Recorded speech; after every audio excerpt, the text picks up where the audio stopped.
जसे आमच्या शाळेचे नाव आहे रायगड जिल्हा परिषद शाळा वामनडोंगरी। आमच्या प्रयोगाचं नाव आहे दूषित पाण्याचे शुद्धीकरण।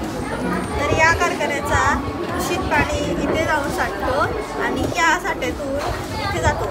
इथे मोठी दगडी, इथे छोटी खडी आहेत आणि इथे रेती आणि इथे कोळसा आहे आणि या कोळशाच्या खाली आम्ही थोडासा कॉटन टाकले आणि या सगळ्यातून शुद्ध होतो, इथे साठा होतो आणि इथून आपण त्याला शेतीसाठी सुद्धा वापरू शकतो। मी जगदीश नाईक आहे। मी इयत्ता 7मध्ये शिकत आहे।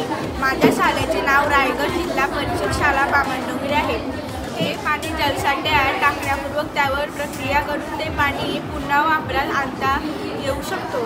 तसेच गावासाठी, घरासाठी आणि शेतीसाठी व बागेसाठी हे पाणी उपयोगी येऊ शकतो। यामुळे पाण्याची समस्याही निर्माण होत नाही, तसेच पाण्याची बचतही होते।